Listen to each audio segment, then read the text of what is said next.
para todos vocês que fizeram a primeira aula de latim. Nós vimos lá que no final do capítulo ele diz assim, unus et duo numeri Romani sunt, A et B litere latine sunt.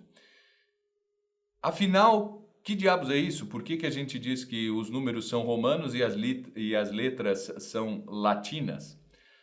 Isso é uma questão bastante comum, que muitas vezes passa despercebido, mas já nos ajuda muito a introduzir essa nossa aula, que pretende tratar um pouco sobre a geografia de Roma e a geografia do Império Romano.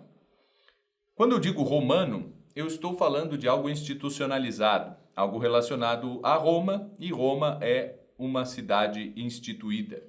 Quando eu digo latino, eu estou falando de algo cultural e relacionado à região do Lácio toda, onde Roma está inserida, onde Roma foi fundada na região do Lácio. Quando nós falarmos mais sobre história de Roma, nas próximas aulas nós vamos falar um pouco, obviamente, sobre a fundação de Roma e tudo o que envolve, na fantástica história que envolve a fundação de Roma. Mas quando eu trato de Roma, eu estou falando ao longo da história de Roma, tudo que é romanos, certo? Isso será algo institucional. Os números, eles são institucionalizados, certo? Eles não são algo pertencente a um conjunto, a uma cultura que naturalmente acaba se desenvolvendo, enquanto que as letras são latinas porque elas pertencem à própria cultura, não é? Hoje em dia nós sabemos que as letras vêm dos fenícios, que foram os fenícios que inventaram o alfabeto, e aos poucos esse alfabeto chega no Lácio e passa a ser usado pelos latinos, que constituem, com o passar do tempo, uma escrita bastante definida. Mas isso é um processo que vai acontecendo aos poucos. Os romanos, quando instituem os números, quase que abaixo de lei, abaixo de decreto, certo? E os números romanos são bastante simples, porque nós temos simplesmente a representação, é uma aritmética feita com os dedos mesmo. Nós falaremos aqui na parte de instituições romanas sobre os números, sistemas de medidas, pesos e numeração mesmo, aritmética. Nada mais é do que isto, não é? Quando nós fazemos o 1, eu ponho ali um traço, 2, 3, certo? Em vez de fazer 5, eu quero representar uma mão estendida aberta, eu faço só um V, certo? E quando ponho um V em cima do outro, aquilo ali dá 10, que é um X, certo? Então o processo é esse. Nós encontramos em registros muito antigos uma mão, praticamente, né, com 5 dedos, assim, para representar os 5.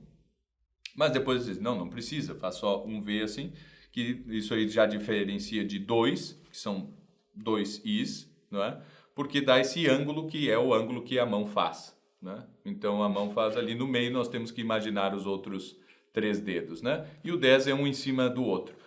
Com isso, com sufixos e prefixos, nós já temos a numeração, não é? Então, se eu ponho 1 antes do 5, eu fico com 4. Se eu ponho 1 depois do 5, eu tenho 6.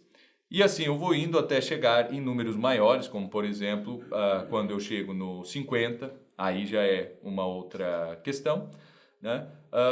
E aos poucos isso vai tendo que ser mais institucionalizado. Enquanto os números nascem de algo tão natural, os outros números maiores, certo? Como por exemplo o 1000 que vocês viram ali, que não existe a figura do M, mas um 1000 mais antigo, ele é esse CI com outro C espelhado, certo? Isso tudo vai sendo institucionalizado. Isso faz com que os números sejam romanos e não latinos, certo? Eles não nascem espontaneamente de dentro ou melhor, eles nascem, mas são institucionalizados e fixados pela própria, digamos assim, abaixo de lei, de decreto, de conveniência mesmo direta e bastante material, né? Essa é a diferença, assim, quando nós falamos que o Império é romano, o Império não é latino, certo? Não, mas não foram os latinos que fizeram, não somente os latinos são um povo. E Roma não foi fundada, como nós veremos, somente pelos latinos, né? Existe ali uma fusão de povos e essa fusão vai acontecendo ao longo do tempo. O império mesmo é romano, ele está ligado à cidade.